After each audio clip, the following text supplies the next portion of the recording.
Catacomb Church, Ust-Kut Cathedral, 1937. Then the other 10 disciples sang and said to them, Behold, we go up to Jerusalem. Luke 18:31. Today we have very little information about the Ust-Kut Council of the true Orthodox Church, and what we have is rather vague and contradictory. However, of all the secret councils of true Orthodox Christians, it was the most well-known in the press. The text of the rules of this council was clarified in 1996 by Bishop Evergrey, Drenton. But his opinion about the council remained skeptical, and he refrained from serious comments, relying more on the opinion of the participants of the Holy Council of the Catacomb Church of the True Orthodox Church of 1995. The documents of interest to us are known in 2 versions, 2 identical copies in the 3rd Novosilovsky Archive, Folder 4, Sheets 330, 331 without a preamble, and in the letter of Bishop Varsonofy dated April 4th, 1948. Ibidi Sheets 377, 380 with a preamble, and a text known from the press, later distributed by Shemamonk Epiphanius, Chernov, but somewhat different from the 2 above-mentioned copies. The preservation of the text is good, and all the copies available in the catacombs are almost always identical. The entire codex of documents of the Ust-Kut Cathedral of 1937 is very brief. Preamble in 2 slightly different versions. Canons, also in 2 slightly different versions. To begin with, we will cite the version of the preamble, the text of which is known in many circles thanks to the efforts of Shemamonk Epiphanius, Chernov. In 1937, at the end of July in Ust-Kut, on the Lena River where the Kuta River flows into it, in the regrouping department of the arrest house, 2 metropolitans, 4 bishops, 2 priests, and 6 laymen of the secret catacomb church met, being taken from Vitim to Irkutsk and transported from Irkutsk to the north. Such a full meeting of like-minded representatives of the church could hardly be expected in the near future. Therefore, those who met decided to immediately open the sacred cathedral and make canonical decisions on pressing issues of the church. The time of the council was limited to 4 hours, after which the members of the council were taken in opposite directions. Metropolitan John, the secretary of the council, was a transferee on the stage to the place of residence, a collective farmer from the village of Yigalyovo, who escaped to the mines, Arizona. The resolutions of the council were not written down. AZ took an oath to remember the decisions of the council and what he remembered to accurately convey to whom it should be, and what he mixed up or did not remember accurately, not to speak about at all. AZ in his time conveyed the decisions he remembered. They were written down from his words, under oath, and became the canons of the church. Among these canons there are also those that are extremely necessary now. Here they are transmitted as AZ transmitted them from memory, preserving the exact meaning. This preamble precisely specifies the time, place, and composition of the participants of the council. However, the attitude of the Rokor to this council is far from ambiguous. Let us try to compare the so-called version of Far Epiphanius Chernov with the version of Bishop Varsonofy. The latter has a preamble that is almost identical. 4 bishops, 4 priests, 6 laymen. But there is no mention of 2 metropolitans. According to Bishop Varsonofy's text, the council lasted 6.5 hours. It was not the metropolitan who presided, but Bishop John. The secretary was Hieromonk Philemon, from the Rife Monastery in the Kazan province. Nothing is said about AZ, although it is mentioned that the council instructed 1 layman, who was to be released, to inform other true Orthodox Christians of the decisions of this council. No records were kept. In fact, the very fact of such a council taking place in the Catacomb Church did not raise any doubts in anyone, especially since Bishop Barsanufius testified to it. However, everyone was confused by the fact that, except for a certain Bishop John, the other participants were not named. When Schema Bishop Peter, Lady Gin, asked whether Bishop Barsanufius was personally present at the Ust-Kut Council, he gave an evasive answer and could not, or did not want to, name the other bishops. No Metropolitan John was ever known in the Rokor, but 4 candidates are listed under the name of Bishop John, 2 Josephites under 1927 and 1930, and 2 Andrievskis under 1929 and 1935. Except for Loshkov, appointed by the Josephites in 1927, their names are unknown. It is also unlikely that the preamble refers to Bishop John of Zaraisk, appointed by the Danilovites in 1929, since there is no information about his imprisonment in a camp in 1937. Everything connected with the layman AZ is also unclear. According to Bishop Evergrey, this layman AZ went to the west during the war, which is why the Ust-Kut Cathedral became known there already in 1949. So the information received from Bishop Varsanofi apparently comes from another source. Let us move on to examining the canons themselves, adopted by the Ust-Kut Council of 1937. So, the Holy Council forbids the faithful to receive spiritual guidance through the clergy, legalized by the anti-Christian government.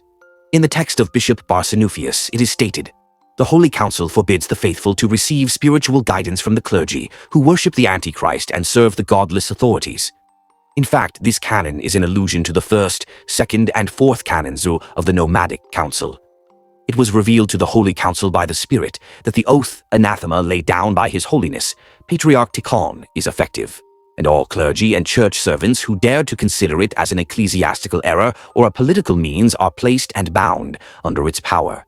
In the text of Bishop Barsanuphius, it is stated, "The Holy Council affirms that the anathema imposed by Patriarch Tikhon on the godless government in 1918 is still in effect, and that everyone who dared to consider this as an ecclesiastical error or a political maneuver is placed under its power and bound." This canon is a paraphrase of the seventh canon of the Nomadic Council. It is also worth paying attention to the words ecclesiastical error and political maneuver means. Similar opinions, and precisely in such formulations, were often expressed about the anathema of Patriarch Tikhon in 1918 in the Sergianist environment, which tried to present itself as Tikhon's. But if we follow the historical truth, the reason for such opinions was given by Patriarch Tikhon himself in his repentant statements before the Soviet authorities. "To all who defame and distance themselves from the sacred cathedral of 1917, 1918, anathema." In the text of Bishop Barsanuphius, it is stated, "Anathema to all who defame and distance themselves from the Holy Council of 1928. That is, in the last version, the so-called Nomadic Council is meant. This is quite understandable because, with all the idealization of the local council of 1917 to 18, even without being familiar with the texts of its decisions, far from the best and most sound, it was not placed as highly in the rockor as the Nomadic Council of 1928 was placed.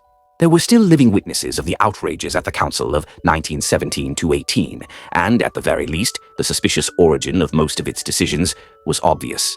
Another matter is the anathema to those who do not accept the Nomadic Council, for whoever does not accept it does not accept the Catacomb Church. Apparently, here in the generally known version of the text, there is either a misunderstanding or a deliberate corruption of the text.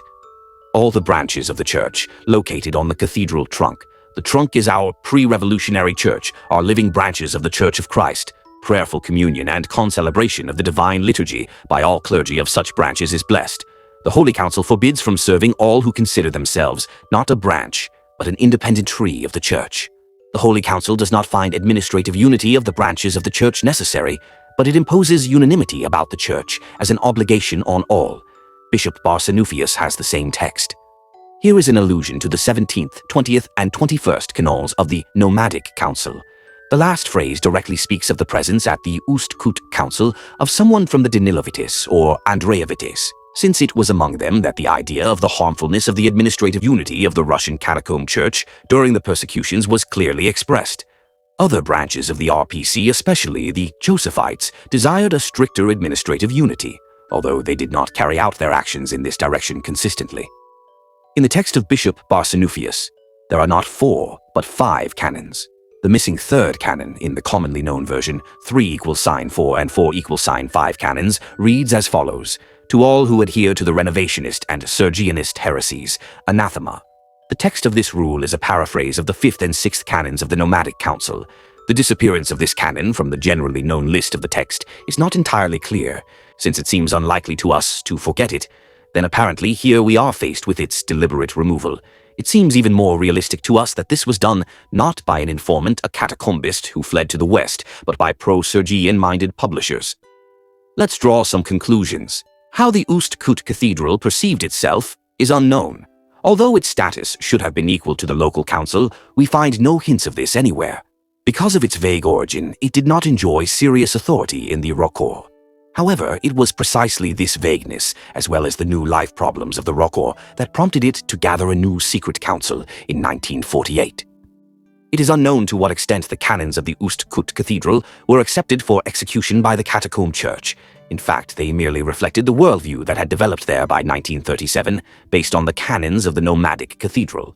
Canon 4 = signed 5 reflects the fact that by the end of the 1930s, the Danilov and Andreev points of view on the decentralization of the highest authority in the Church during the era of persecution had finally triumphed in the Rokor. The published canons of this council were not included in the canonical collections of the Russian Orthodox Church abroad, which indicates the latter's negative attitude to the point of view of the Rokor. Although it is worth noting that these canons, as well as the canons of other secret councils, enjoyed serious authority among the following bishops of the Rokor: Metropolitan Anastasy, Gribanovsky, Archbishop Nikon, Klitsasky, Archbishop Averky, Taushev, and Bishop Stefan, Sepo. Despite all the suspicious attitude towards the canons of the Ust-Kut Council of 1937, they still have some significance in church life, because, firstly, they pushed in the 1940s to hold a serious and authoritative council of 1948 in Chirchik, whose canons are relevant to this day. Secondly, they gave wide fame to the Catacomb Church in the West, which was unbearable for pro-Sergian circles, who claimed that the true Orthodox Church had long ceased to exist or had turned into a sect of illiterate old women. The canons of the Ust-Kut Council refuted this. However, today, after the actual local councils of 1948 and 1961, and against the background of later conciliar definitions of our church, the canons of the Ust-Kut Council of 1937 are not relevant, and this council itself, due to its unclear nature, is not fully accepted in the Rokor and therefore is not so authoritative. Notes: see article by B. Zakharov in Russkaya Mysl of September 7, 1949. Important resolution of the Catacomb Church, Orthodox Rus. No. 18, 1949. Orthodox Review. No. 51, 1980. Mosfev, The Russian Church and the Collective Antichrist. Mayford, 1992. p. 77. Definition of the Holy Council of the Catacomb Church of the True Orthodox Church of May, 30 June 12, 1995. In addition to disseminating the actual texts of the Ust-Kut Council of 1937, Schema monk Epiphanius Chernov often referred to it in his works, for example in The Catacomb Church on Russian Land, 1981, The Penetration of Renovationism into the Russian Church Abroad, 1980, The Path of the True Church of Christ, 1982, etc. Letter to the Scheme of Petra E.P., Varsonofy 1948, 3 NAP.4,LL.384-388. Letter from Bishop Varsonofius to Bishop Peter 1948. 3 NAP.4,PP.390-393. Bishop Evergrey identified this AZ with Brother Zachariah, who wrote several articles and brochures in the Rokor. For example, the message of Patriarch Tikhon from June 15, 1923. I have understood all the untruth and slander to which the Soviet government is subjected by its compatriots and foreign enemies, and which they spread orally and in writing throughout the world. Message of Patriarch Tikhon, June 18, July 1, 1923. Having now received the opportunity to resume our interrupted activity of serving the Holy Orthodox Church and realizing our responsibility before the Soviet government, expressed in a number of our passive and active anti-Soviet actions, as stated in the indictment of the Supreme Court, that is, in resisting the decree on the confiscation of church valuables for the benefit of the starving, anathematizing the Soviet government, appealing against the breast peace, etc. We, in the duty of a Christian and archpastor, repent of this and grieve over the victims resulting from this anti-Soviet policy. In essence, not only we are to blame, but also the environment that raised us and those unfortunate people who pushed us to these actions from the very beginning of the existence of the Soviet government. As its enemies, they tried to overthrow it through our church, for which they tried to use me as the head of the latter. Being powerless to overcome the Soviet power openly and directly, they wanted to achieve its destruction by roundabout means, resorting to the church and its pastors. Almost verbatim from the sermon of the Bishop Gregory Lebedev, delivered in the church of Detskoye Selo in April 1928. Personal archive of Far Nikifor, Richter Mellin. P.5, P.51-54. Reported by Far P. Pervushin to E.P. Drentlin in 1980. Confirmed in a conversation with Schema monk Epiphanius Chernov during a meeting with the Drentlin brothers in 1991, with reference to some people in the USA. Catacomb Church, Secret Council, 1948. And there were many candles burning in the upper room, where we were assembled, Acts 28. No matter how little information there was about the Secret Wandering Council of 1928, there is even less information about the Secret Council of 1948, although it would seem that it should be the other way around, since less time had passed since it. However, the fact remains There are very few materials about the Council of 1948, and we have all the more or less accurate information about it exclusively thanks to Bishop Evergrey, Drentham, plus 1997, who thoroughly examined the archives of the Record in 1995 to 96. Like the documents of the Wandering Council of 1928, the documents of the Secret Council of 1948, in addition to their purely historical interest, also represent a directly ecclesiastical canonical interest, since they contain the rules adopted at this council and which are very relevant for the Catacomb Church to this day. The documents of interest to us relating to the Secret Council of 1948 are in a very poor state of preservation. 3/4 of them are almost illegible. They are located in the 3rd Novoselovsky archive in the 4th folder, sheets 332-503, and are known so far only in one copy. The entire codex of documents of this council consists of preliminary documents of the bishops and acephalous groups of the IPC, correspondence of bishops, reports at the council and accompanying documents, transcript of the council's meetings, the canons he adopted, and additional solutions. The Secret Council of 1948 took place in even more sophisticated and conspiratorial conditions than even the previous Nomadic Council. This is quite understandable. The time itself was much more severe and dangerous. The surviving documents allow us to understand not only the conditions in which the council took place, but also the principles by which it was prepared and conducted. To begin with, we will indicate the conditions of 1948. Already in 1944, there were mass repressions against the IPC, especially in the European part of the USSR. A large number of them were deported to harsh regions, and some activists were shot or imprisoned for long periods in concentration camps. On the other hand, some of the IPC left with the retreating German troops to the west. Thus, a completely new situation developed. Connections were broken, people were resettled, activists were destroyed. That is, the IPC was effectively routed. In fact, the beginning of the preparation for the Secret Council should be considered to be 1944, although more specific active connections began in the summer of 1945, and the peak of activity occurred in the winter of 1947 to 48, when it was possible to establish more or less permanent connections between the bishops. The positions of the bishops on this or that issue were actually determined from their correspondence. Of interest among their documents were the rules of the secret Ust-Kut Council of 1937. Another of the most important reasons for convening the council was the corrupting activity of Bishop Afanasy Sakharov and Bishop Gabriel Abalimov hierarchs, who had not previously signed the canons of the Nomadic Council and who tempted people to join the MP, where both had gone over in 1945. It is also worth noting that the repressions of 1944 to 53 were so strong that some catacomb communities lost contact with the bishops of the Record from that time onwards, and only in the 1980s and 1990s were some able to restore this contact. Already at that time, the territorial principle of dioceses was greatly violated. The people themselves became dioceses, often scattered throughout the country. And although the territorial principle itself did not disappear, only weakened, now the main role was played by direct connections, through which one or another diocese was maintained. After the Second World War, the Danilov, Josephite, and Andreevsky bishops still remained, and the latter clearly dominated quantitatively. In different parts of the USSR, the position of the RPC was different.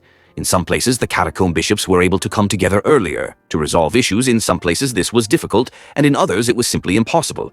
The acephalous communities made their positions known through epistles, but it is not known that one community gathered for a council with another. Apparently, the necessary conspiracy played a role here.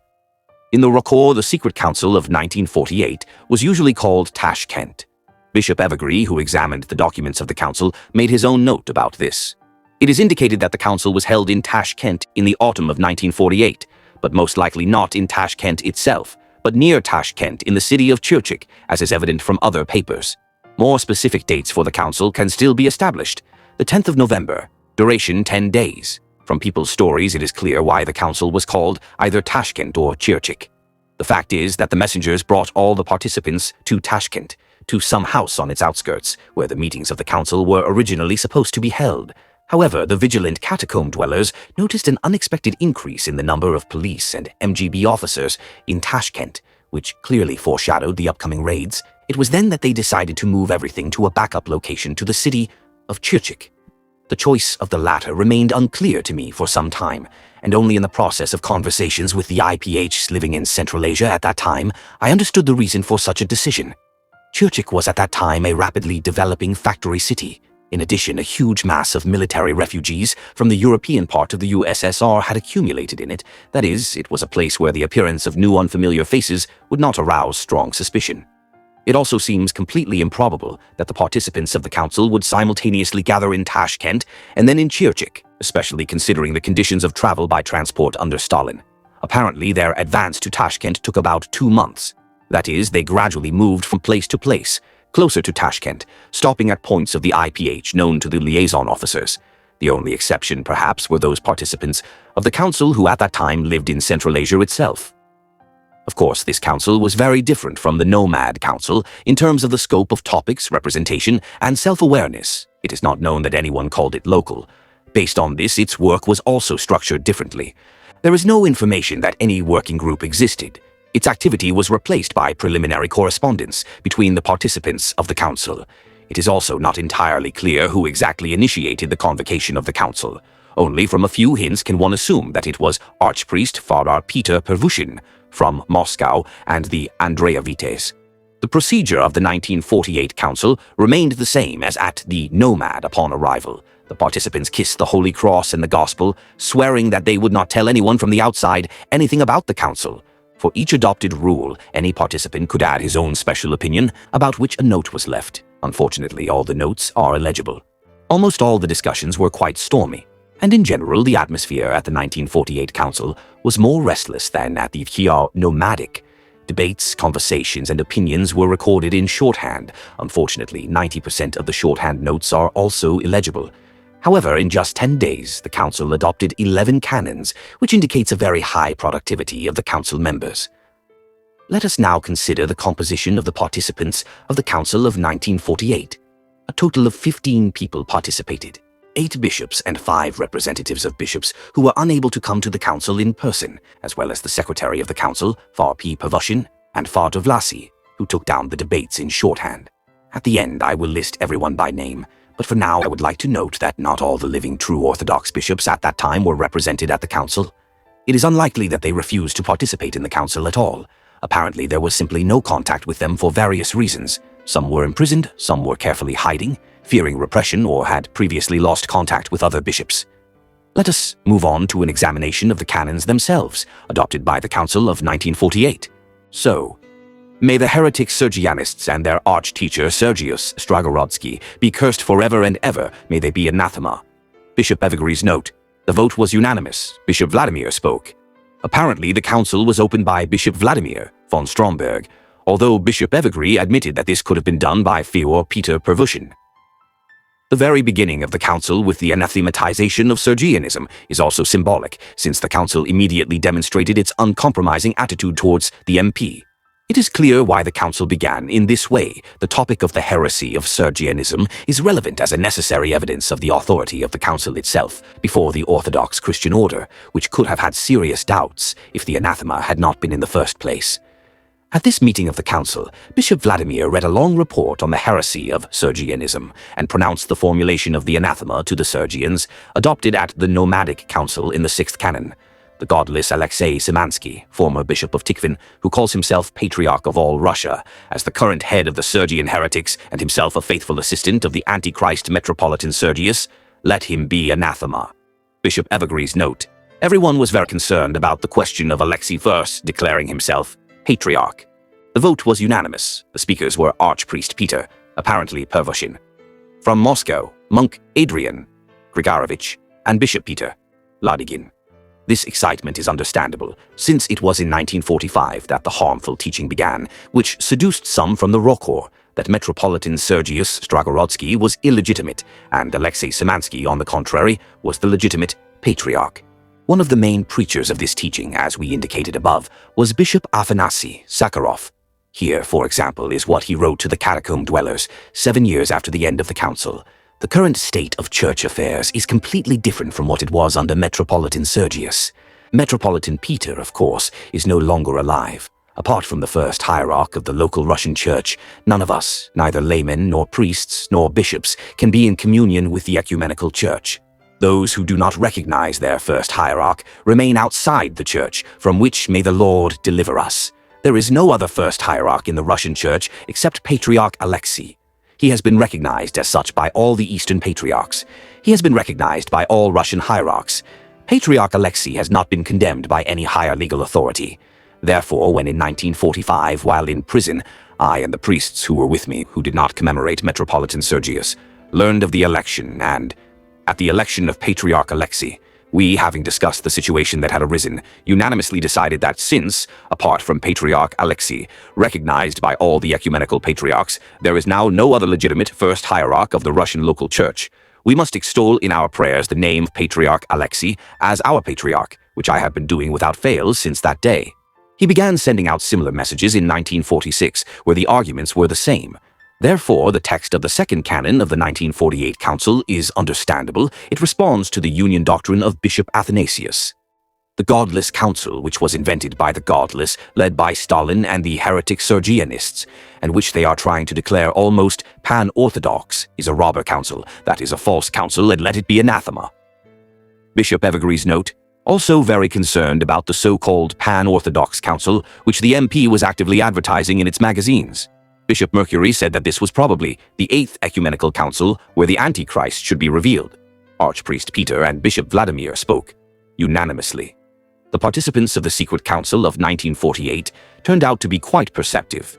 This pan-orthodox council was truly prepared by Stalin for his own political purposes.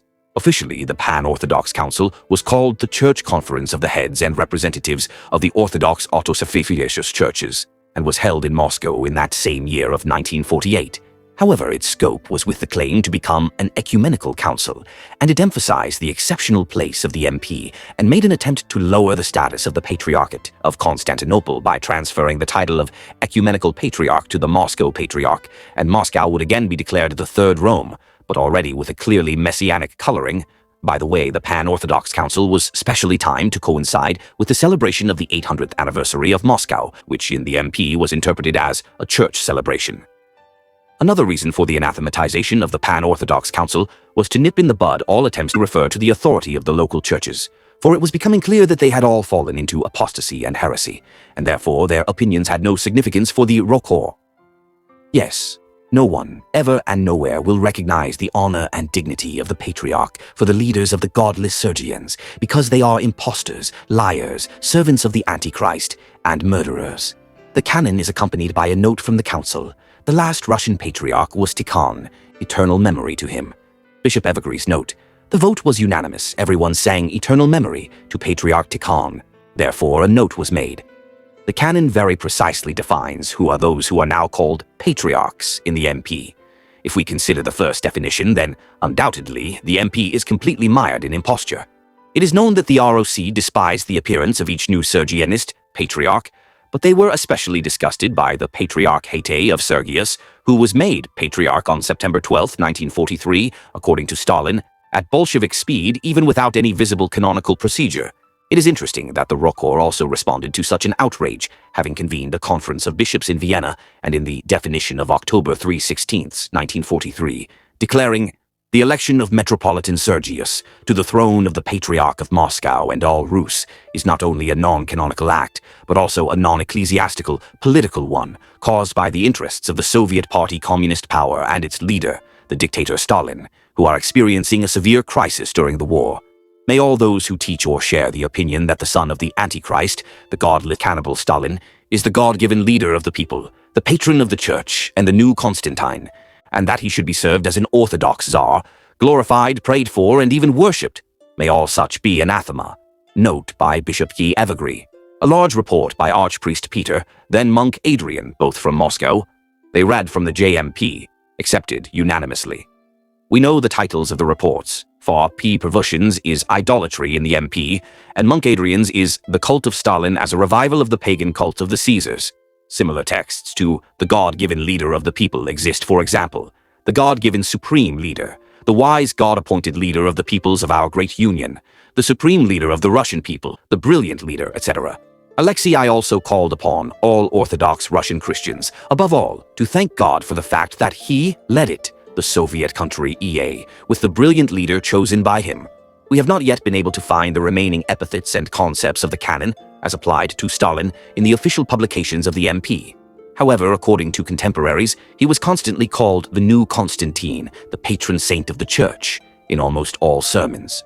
Also, since 1941, the concept began to spread vigorously that Stalin was a kind of uncrowned orthodox Tsar who should be served as a real Tsar.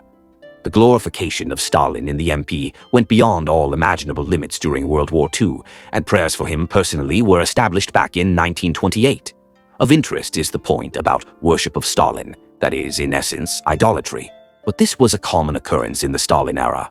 Almost all residents of the USSR worshipped his statues and portraits, and the clergy of the MP were quite successful in this. It is worth remembering that 1948 to 50 was the peak of the Stalin cult. We know that the Orthodox Church has been betrayed everywhere. Only the Russian Church abroad remains, not having submitted to the servants of the Antichrist. Therefore, from now on, in the persecuted secret church in the Russian land, let the name of our universal head, the great Lord and Father of our Metropolitan Anastasius, be remembered. Whoever does not do so, let him be excommunicated. Bishop Evergree's note. The monk, Hieromonk. Blasi spoke, having left the zone where he had met with Bishop Veniamin. There were also emigrants sitting there who told about the Rokor and Metropolitan Anastasi. Priest Vasily doubted. The rest were unanimous. The participation of the Rokor in the wicked councils, together with the MP, etc., was confirmation of the fact that all the local churches had apostatized and betrayed orthodoxy. The veneration of the Rokor in the catacombs existed before the war, but after it clearly increased, apparently both because of communication with emigrants in camps and special settlements, and because of the personal experience of contacts with foreigners, of those Rokor who managed to visit the West during the war and return as refugees. However, the doubt of priest Vasily is interesting for us because he was apparently better acquainted with the church life of the Rokor and had a skeptical attitude towards it, quite justified.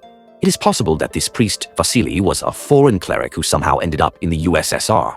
The situation with the commemoration of Metropolitan Anastasi was as follows. At the Secret Council of 1948, it was decided to honor Schema Bishop Peter Ladygin with the title of Archbishop, granting him primacy. He accepted the title but noted that he had been in the schema for 20 years, which is why he could not be the ruling bishop. He himself proposed recognizing the authority of Bishop Vladimir von Stromberg, whose authority had already been recognized by two bishops in 1946, Amphilochius and Theodore. Opinions were divided at the council. Then Bishop Vladimir himself reminded that the name of the most senior Russian hierarch by ordination, who remained faithful to true orthodoxy, should be commemorated. In 1948, Metropolitan Anastasius Gribanovsky, who had been appointed Bishop of Serpukhov in 1906, was such a person. Bishop Vladimir proposed to consider himself as an exarch of Metropolitan Anastasius, but not in a direct, but rather a theoretical sense. The council was satisfied with this decision, especially since Metropolitan Anastasius was inaccessible, and even with all the desire, could not influence the decisions of the catacomb bishops. Another reason for recognizing Metropolitan Anastasius as a Kyriarch was that commemorating him as being inaccessible did not oblige anyone to anything except unity, which completely stopped all the discord that periodically arose in the catacombs. We refrain from communicating with Bishop Anthony of Brienne, firstly because we doubt the sincerity of his conversion. Secondly, because his own flock does not accept him and demands a trial over him. Whoever enters into communication with the above-mentioned Anthony, let him be excommunicated. Note from Bishop Evergree. In 1947, Anthony Galinsky tried to enter into communion through someone, but many remembered his betrayals. Those who abstained were monk Adrian and Bishop Roman. The vicar bishop of the Bryansk diocese, Anthony Galinsky Mikhailovsky, was a very dark character who repeatedly fell away to Renovationism and Sergianism. There was information that he had visited the Gregorians. He was also accused of renouncing monasticism and defrocking. The accusations of betrayal were even stronger. Almost all of his own flock in 1946, when he left the camp, not only did not accept him, but declared him a traitor. In 1946-48, he sent out his letters demonstrating the purity of his confession, but people remained adamant. In 1947, he tried to enter into communion with Bishop John of Zaraisk, who treated him very favorably and interceded for him before the council. Bishop Roman personally conducted an investigation into the accusations against Bishop Anthony and acquitted him, but his appeal had no effect. We warn the faithful, true Orthodox Christians that the Antichrist power constantly sends its agents to us in order to destroy the Church of Christ. Therefore, let each community be vigilant and very careful when someone comes to them. Bishop Evergree's note. There were many provocateurs, time of arrests. The vote was unanimous. This canon was caused not only by external conditions, but also by the fact that the Cheka agents, in order to infiltrate the communities of the IPK, loved to denounce them in the spirit of sectarianism and isolation. However, as soon as they were listened to, failure was inevitable, or even worse, an entire chain of communities was arrested. We accepted former Sergianist priests, and on the basis of the 19th canon of the Council of Nicaea, even ordained some of them with true ordination. But now we see that they all turned out to be agents of the Antichrist power or traitors and destroyed many Christians. From now on, we forbid this to be done. Whoever dares to violate our decision, let him be excommunicated. Bishop Evergree's note: Monk Adrian is against. Bishop Domitian and Bishop Roman abstained. All the rest are for. What was said in the 9th canon fully reflected current reality. Virtually all former Sergianist priests reordained in the Rokor turned out to be either traitors or provocateurs. Therefore, it is understandable why such a strict canon was adopted at the Council of 1948. The 2nd, 3rd, and 4th canons of the Nomadic Council were much softer, but they were not followed by everyone in the 1930s, which led to the serious destruction of the Catacomb Church at that time. It is interesting that such a strict practice after the Council of 1948 became firmly established in the Rokor, and only a small softening was made at the secret Nikolsky Council in 1961. Anyone who believes that serving in the Red Army, being a member of the party, the Komsomol, the pioneers, trade unions, collective farms, having a Soviet passport is acceptable, and that this is not a sin, let him be anathema. There are no notes by Bishop Evergree. Actually, the canon lists almost all types of compromise with the Soviet government. For example, possession of a Soviet passport, for villagers a special certificate, was interpreted as receiving libelli pacis, and thus the holders of these documents were libellatics. All other categories were more seriously fallen. It was from this time that the codification of these groups was finally established, and the RPCs who belonged to such categories began to be remembered in prayers separately from the rest of the faithful. It is known that even before the Council of 1948, a sharp controversy arose regarding the above-mentioned topic. What is this heresy, a sin or not a sin? Actually, in the end, the opinion prevailed that although this is not heresy, it is nevertheless a very serious sin. Anyone who avoids mutual communication, not because of doubt in faith, virtue, or fear of a provocateur, but simply because of self-will, may he be condemned by our council. Bishop Evergree's note: the vote was unanimous. There were many self-willed people both then and later. This canon was adopted as a kind of reverse side of the 8th canon, since vigilance towards newcomers and forced self-isolation, of course, strengthened anarchist tendencies in the clergy and people. Against this background, specific sects began to develop, though very rarely, which the fathers later had to fight. Another reason for the adoption of this rule was the canonical outrages of some catacomb clerics summoned to proceedings who, of course, preferred to neglect this, citing mistrust, etc. This problem, even after the adoption of this canon, was never fully resolved in the Rokor. Even in the 1980s, the bishops of the Rokor compiled lists of unauthorized clerics who had to answer before the spiritual court. The so-called additional decisions were adopted by the council participants immediately after the canons were signed. Therefore, these decisions did not remain as rules, even textually formulated, although they were accepted for execution. In fact, these decisions were a formal continuation of a very stormy, almost scandalous controversy that arose during the discussion of the 6th canon. The fact is that the status of each bishop and the scope of his authority still remained unclear. After mutual insults, almost to the point of a fight, Bishop Vladimir was able to assert his jurisdiction. As the ruling bishop over almost all the bishops who recognized this jurisdiction, his authority was unconditional in the Ufa diocese, where he occupied the main cathedra. Thus, his scope of authority here became archiepiscopal, although until his death he continued to call himself only a bishop. On a Soviet-wide scale, his authority was clearly higher than that of the metropolitan, but certainly lower than that of the Patriarch First Hierarch. That is, the scope of his authority throughout the USSR roughly corresponded to the extraterritorial authority of the Exarch, although this latter was strongly contested. Relative independence was retained by Schema Bishop Peter Ladigin, with the condition that after his death, his diocese would pass under the omophorion of Bishop Vladimir. Bishop Veniamin on the same conditions as Schema Bishop Peter, and Bishop John complete independence. With regard to Bishops Peter and Veniamin, it is understandable, for they both belonged to the Ufa diocese, and retained their high status more by honor but personally, and not thanks to their vicar sees.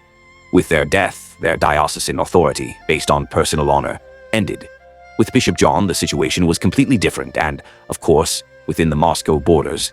Bishop Vladimir could not rule as he did in the Urals and Siberia. However, Bishop John's liberal attitude alarmed and frightened the Andreevites, which is why Bishop Vladimir eventually extended his power there as well. Bishops Modest and Jonah resisted. Later they agreed. With regard to the latter, everything remains unclear, but the former agreed only thanks to Bishop Roman. However, after his death in 1964, Bishop Modest again declared himself completely independent and periodically even broke off communication with Bishop Vladimir.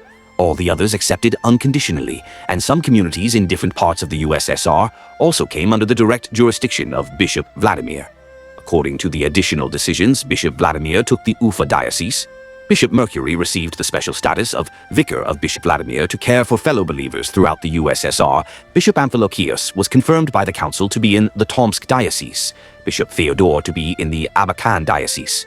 Bishop Modest received a change of diocese. Instead of Vitogorsk, he became Malovychersky, which he had been very keen to achieve after the death of Schema Bishop Makary in 1944.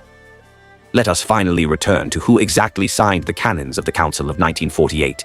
These were the following hierarchs: Schema, Archbishop Peter, note of Bishop Evergrey; Ladygin, Nizhny Novgorod; Bishop Domitian, note by Bishop Evergrey. Maybe Lokotkov, but there was another one. Bishop Roman, note of Bishop Evergrey; Rupert, Ingria; Bishop Modest, note of Bishop Evergrey; Vasilkov, Malovychersky; Bishop Vladimir, note of Bishop Evergrey; B.F. Stromberg, Beloretsky; Bishop Nikita, note by Bishop Evergrey. From Central Asia, appointed in 1931, Bishop Amphilochius, note of Bishop Evergrey; Shibanov, Tomsk; Bishop Mercury, note of Bishop Evergrey; Kotlov, Belabaevsky; for Bishop Varsonofy, priest; Vasily, note of Bishop Evergrey; Varsonofy from Siberia; for Bishop Iona Hieromonk Makori, note of Bishop Evergrey; for Bishop John Monk Adrian, note by Bishop Evergrey.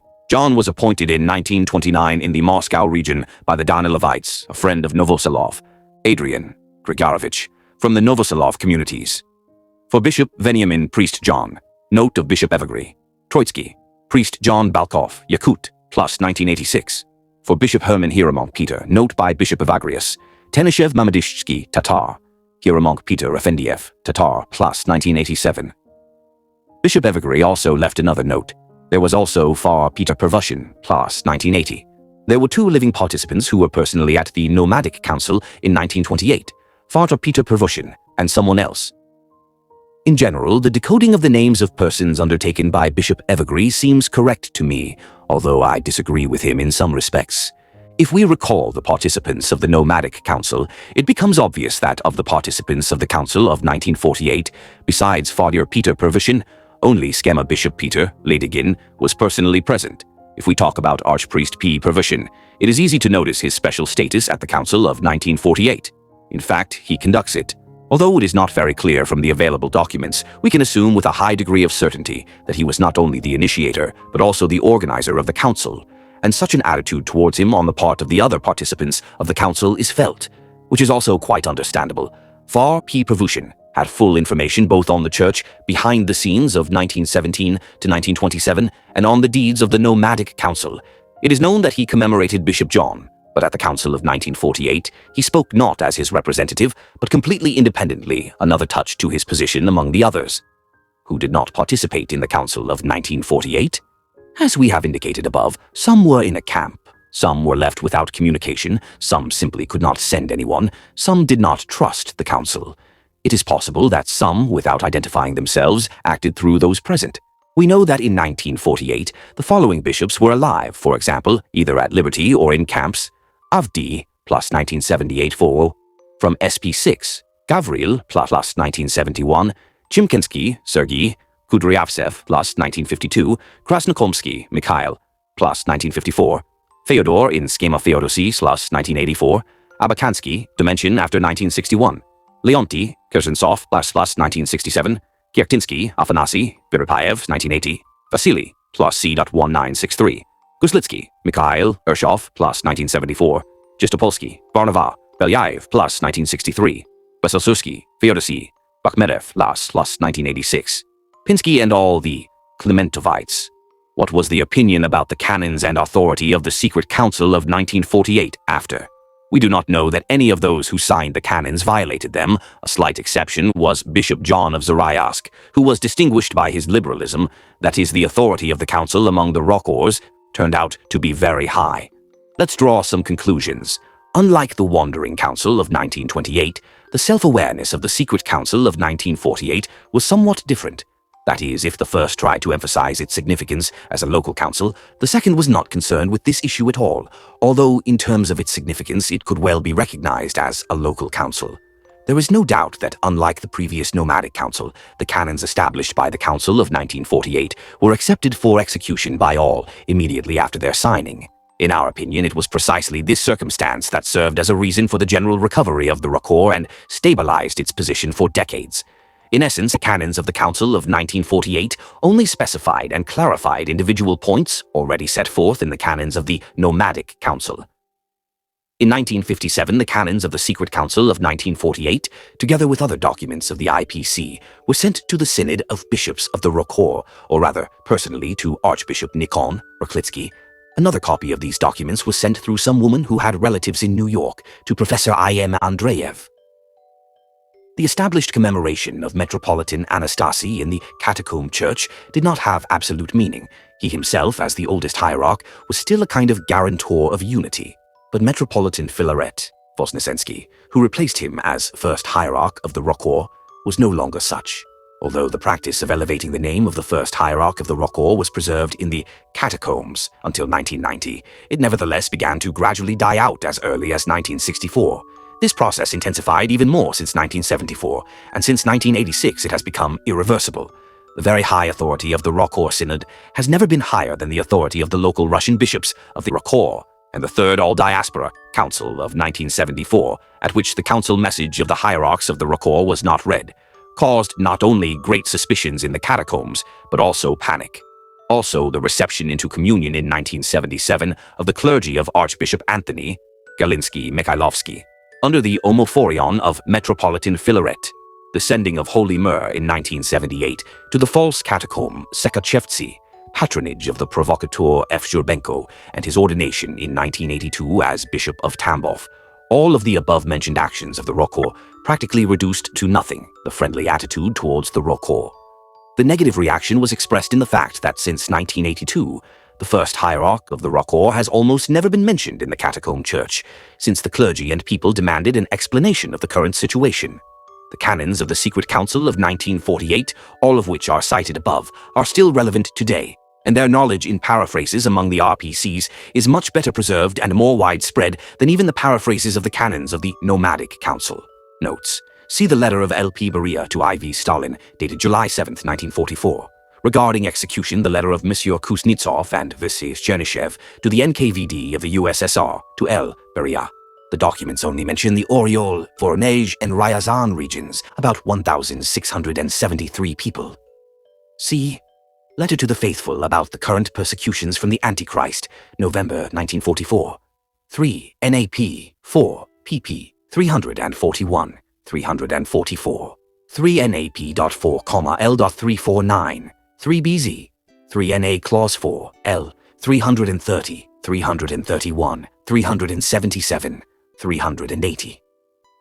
Afanasy Sakharov, Bishop of Kovrov, born July 2, 1887 in the village of Sarevka, Khersonovsky District, Tambov Province, 1896 to 1902, Shuya Theological School, 1902 to 1908, Vladimir Theological Seminary, 1908 to 11, Moscow Theological Academy, with a Candidate of Theology degree.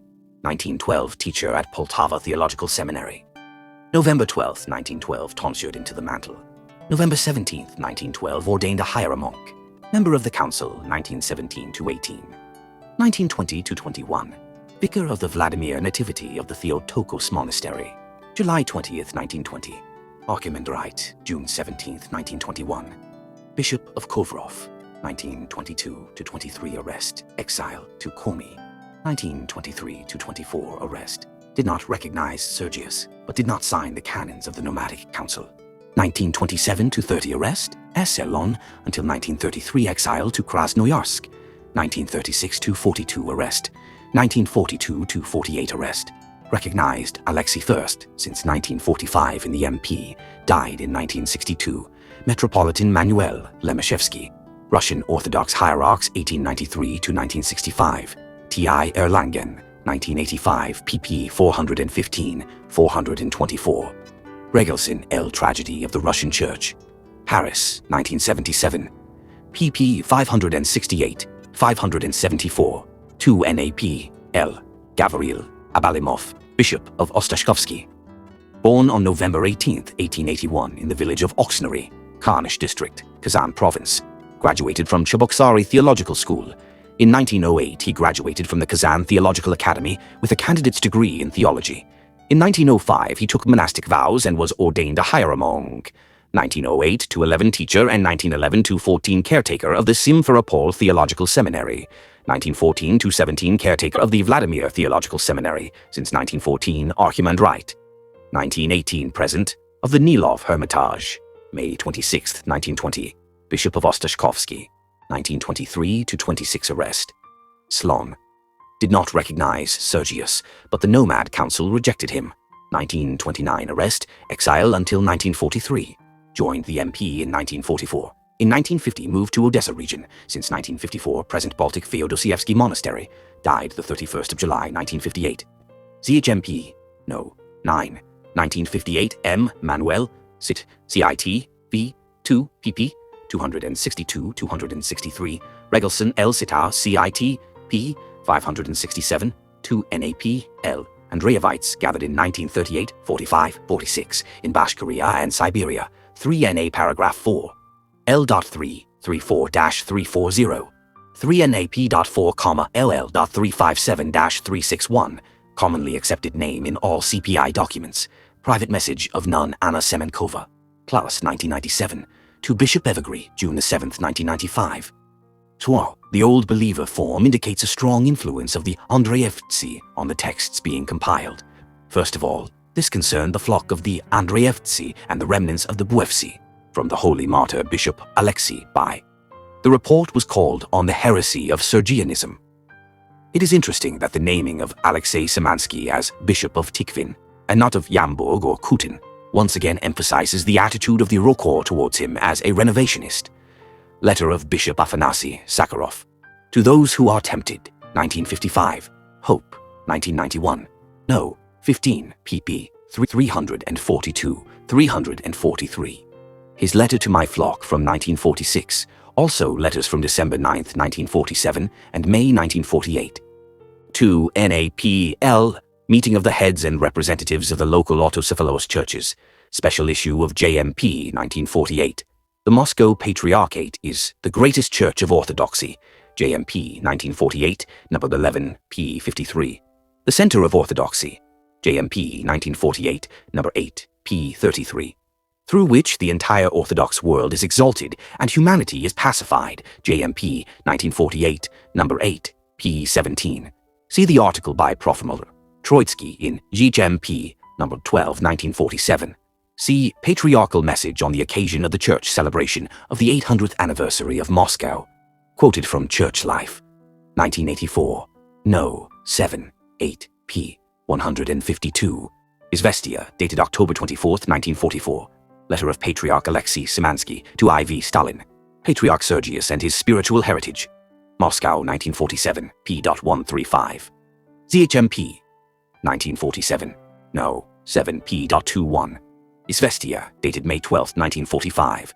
Bid. Private message from Far P. Pavushin to E. P. Drentelin in 1980. There were often sermons in the MP where, instead of "Glory to the Father and the Son and the Holy Spirit," they said, "Glory to the great Stalin," and this is characteristic of the MP and not of renovationists. Monk Vlasy. Apparently in 1948 he was already a hieromonk, born around 1899 in Nizhny Novgorod.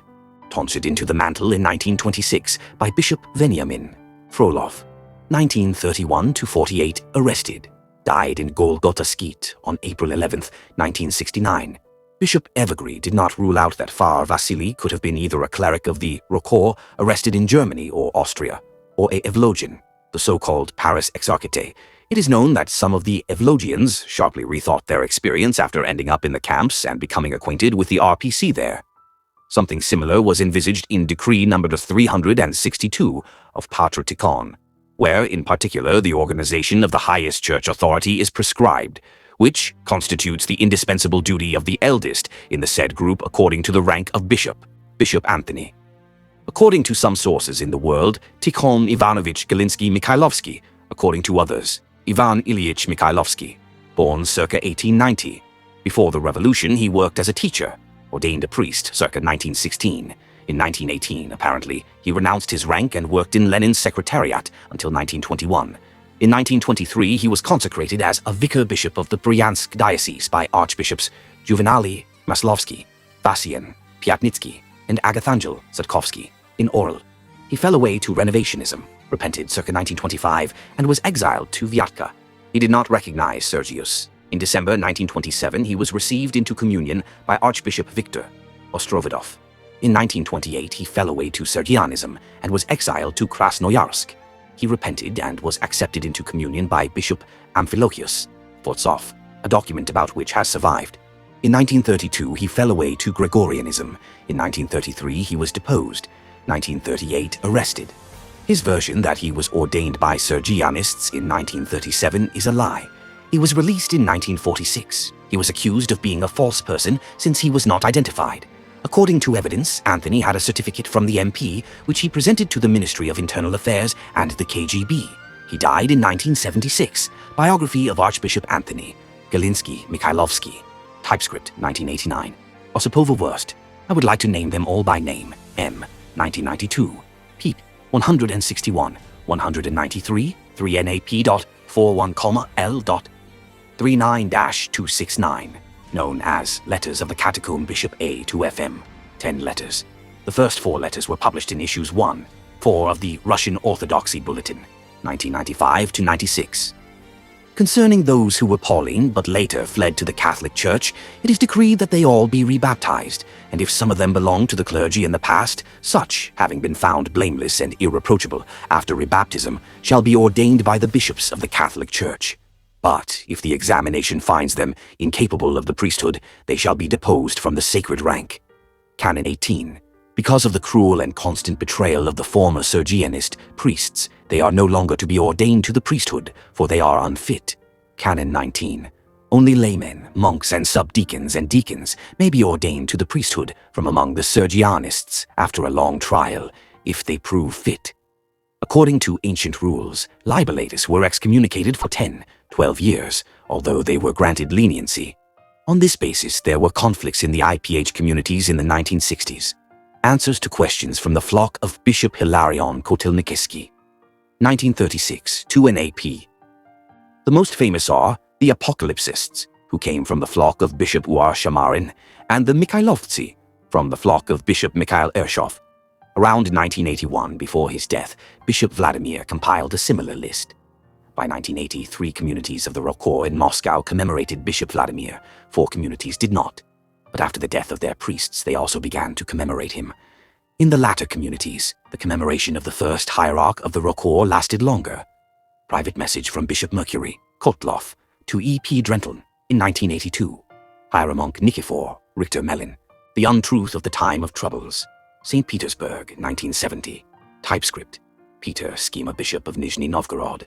In the world, Potapy Trofimovich Ladigin, born January 12, 1861, according to other sources in 1866, in the city of Glazov. After completing military service, he went to Athos and entered the St. Andrew's Monastery, where in the 1880s he took the monastic vows with the name Peterim. In 1889, he was ordained a hieromonk by the Greek bishop. In 1910, he was sent to Odessa as the rector of the St. Andrew's Metochion. He participated in the investigation of the name-worshipping. In 1920, he was arrested. In 1923, he was expelled from Odessa after the Metochion was closed. He moved to the Ufa forests, where he founded a skete. On August 6, 1925, he was ordained bishop of Nizhny Novgorod. On the 21st of April, 1927, he took the schema with the name Peter. December 1928, arrested. Penal servitude until 1930. 1931-33 in prison. 1934-37 hid in Glazov. 1937-40 in Kaluga. 1940-45 in Beloretsk. In 1945 he was exiled to Central Asia. hid in the mountains until 1949. 1949-51, hid in Belarus and Kuban, died in 1957 in Glazov. See brief description of the life of the less unworthy schema bishop Peter Ladygin. Typescript 1948, Church Life 1984, Nos 5-12, 1985, Nos 1, 8M, Manuel, Citoy, Works, Vol 5, pp. 438, 442, Schema, Epiphanius, Chernov, Catacomb Church on Russian Land, Typescript, Mayford, 1981, pp.55-58, 3NA item 7L, Bishop Domentian. If Lokotkov is meant, then this is the old believer bishop of Tyumen Dmitry in Schema Domentian. He was ordained in 1918. Arrested in 1923. In 1927 he took the schema. He died in the 1970s. C3NAP L. Another Bishop Domentian is known, who was ordained in Ufa in 1927 by Archbishop Andrei of Ufa. C3NAP L. Roman, Bishop of Ingria. In the world, Reinhold Geronimus Rupert. Born around 1895 in Austria-Hungary to a Catholic family. In 1915 he was taken prisoner by the Russians. In 1917 he converted to orthodoxy and remained in Russia.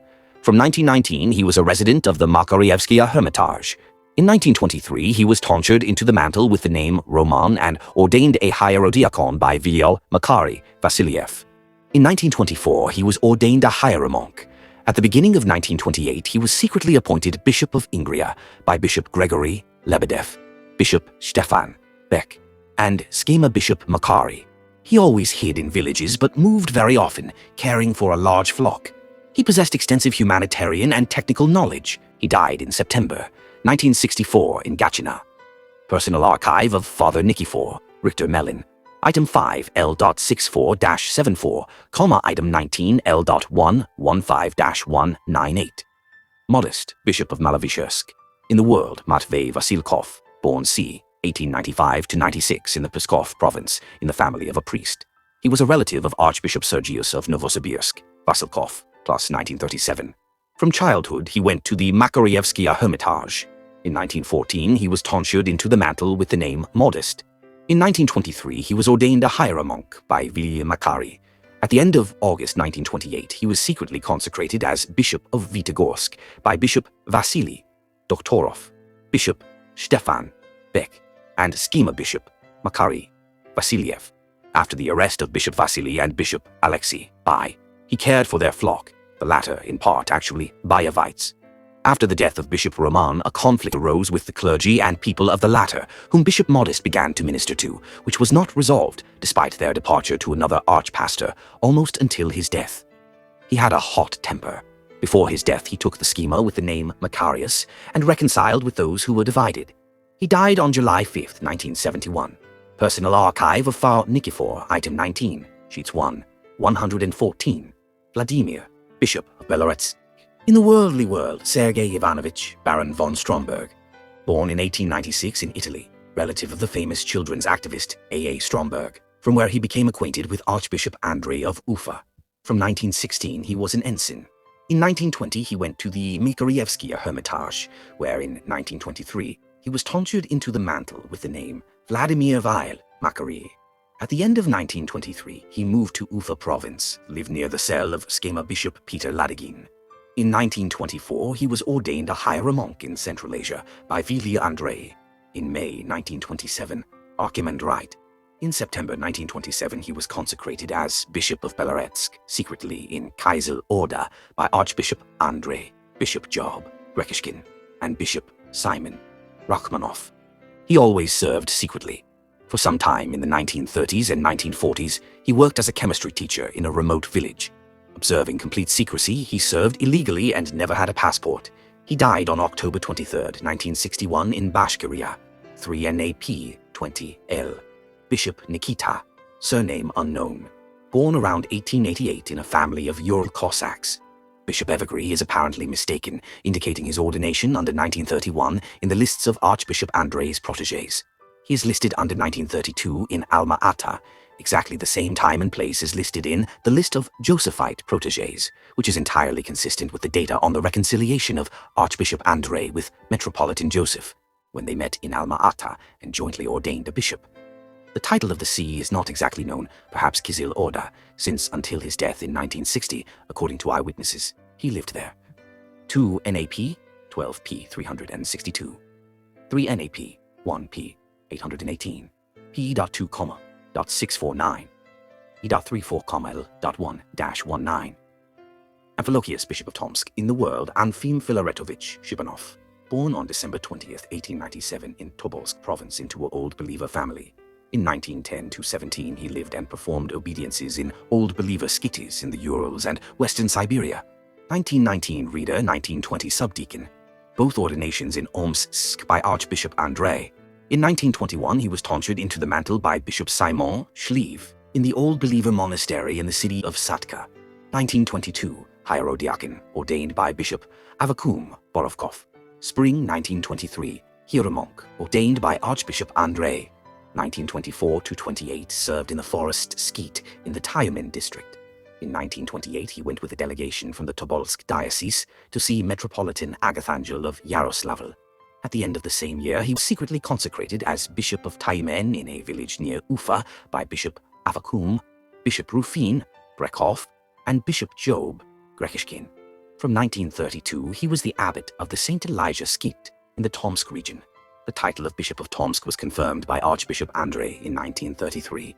He died on 17/30ths, 7.1994 in Bashkiria, 3 NAP.3, P.4, 40-441, P.23, P.121-157. Mercury, Bishop of Satka. In the world, Martemyan Nilich Kotlov, born September 5th, 1897 in Ufa province into an Old Believer family. In 1909, he went to the Nikolsky skit. In 1921, he was tonsured into the mantle personally by Bishop Simon Schlieve, ordained a hieromonk in 1925 by Bishop Rufin Brekhov. In 1930, in Satka, secretly, he was appointed Bishop of Belabievsky Old Believer by Bishop Rufin, Bishop Vladimir, and one other bishop. In 1938, he was arrested and fled. From 1939, Bishop of Satka. The title and rights were confirmed in the additional decisions of the Secret Council of 1948, since 1984, ruling bishop. He died in 1984 in Bashkiria, 3 NA paragraph 3, L.4, 42-451, item 21, L, Bishop Varsonofy, surname unknown, no data. The following are known with this name: a bishop from Ukraine, a bishop nominated in 1926 by Archbishop Andrei, a bishop of the Andreevites since 1933, a bishop of the Clementivites since 1936. All four are different people, but each of them could have been alive in 1948. It is known that the participant of the Council of 1948 almost always served according to the old rite, and his possible location in Siberia is explained by the fact that it was he who spread the canons of the Ust-Kut Council of 1937. In 1961, he was still alive. Priest Vasily. Surname unknown, no data. Born ca. 1900. Possibly from emigrants, was in a camp in the 1940s. According to some sources, he was arrested in Irkutsk in 1952 and disappeared in the camps. Bishop Iona. Surname unknown, no data. Born ca. 1885. His name is not on any lists of candidates before 1937, known to us. Participant of the Secret Council of 1961. Died before 1970. Hieromonk Makariyi. Novosiltsev. No data. John, Bishop of Zarias. Surname unknown. Born circa 1899 in Moscow into a family close to M.A. Novoselov. In 1919, he was tonsured into the mantle by Bishop Arseny Shatanovsky, ordained a hierodeacon in 1923 by Bishop Seraphim Zvezdinsky. By whom and when he was ordained a hieromonk is unknown. In 1929, he was ordained to the Bishop of Zaraisk by Bishop Arseny, Bishop Mark Novoselov, and another Danilovite. From 1936 to 45, he lived in Central Asia. He died circa 1970, 2 NAP7, PPR 490, 492, 3 NAP 40, 219, 235. According to A.A. Taco Godi, it was he who provided spiritual guidance to the monk Andronicus A. Losev and the nun Athanasia N. Loseva. Monk Adrian Andrei Petrovich Grigorovich, born ca. 1910, relative of the famous elder Panteleimon, tonsured into the mantle by Elder Leo in the Caucasus in 1938. Messenger of Bishop John, arrested in 1953 and apparently executed. Bishop Benjamin. It is unlikely that we are talking about A.V. Troitsky, born in 1896 in Tver province, appointed by Archbishop Andrei as Bishop of Bykinski on November 5, 1922. It is more likely that we are talking about Frolov, born in 1897 in Perm province, appointed by Archbishop Andrei as Bishop of Askinsky on October 15, 1923. Bishop Veniamin Bykinski, apparently, was shot in Melekes in 1937, and Bishop Veniamin Askinsky spent many years in a penal colony. In 1948 he was still in a penal colony, although some kind of connection with freedom had been established. According to some information, in 1949 he was released and settled in Yakutsk, where he died in 1959. 3NAP.9, L.1-341 about Troitsky. .504-592 about Frolov. P.34, L.21-111 in Yakutsk. Priest John Yowanovich Balkov, born Sihar 1900, Yakut, ordained in 1922, participant in the Yakut uprising against the Soviet government. In hiding since 1928, his family was shot. He was never arrested, but he, and not Far Vlasy, is Bishop Veniamin's representative at the council, which suggests that they knew each other before 1937. Perhaps Bishop Veniamin was living in Yakutia at the time. A candidate for the episcopacy since 1961. Died June 1, 1987, 3NAP34, L112, 127, P48, L202, 239. I knew him personally. Herman, Bishop of Mamadish. In the world, Garun Sultanovich, Prince Tenishev, born around 1899 in Tatarstan, from Muslims, baptized in Ufa in December 1917 by Bishop Andrei of Ufa with the name Guri. Served in Kolchak's Siberian army. In 1924, he took monastic vows with the name German in a Tatar monastery. Arrested in October 1930, fled. In 1932, he was ordained a hieromonk by Bishop Lev Cherepanov. In 1937, he was ordained as Bishop of Mamadish by Bishop Yoasaf Udalov and Bishop Rufin Brekov. Arrested in 1958, did not identify himself during the investigation. Killed or died in the summer of 1959 in a special prison. 3NAP.38, L.1-274. Hieromonk Peter. In the world, Simeon Moisevich Efendiev, born around 1904 in the Kazan province, into a family of noble Baptists, Tatar Christians. He was baptized in Kazan personally by Archbishop Andrei, then an archimandrite, in 1904. Never drank wine according to the instructions of his father. In 1921, he went to the Tatar monastery, where in 1923 he took monastic vows. In 1927, he was ordained a hierodeacon by Archbishop Andrei. In 1930, a hieromonk by Bishop Nectary Trezvinsky, dean of the Baptist parishes.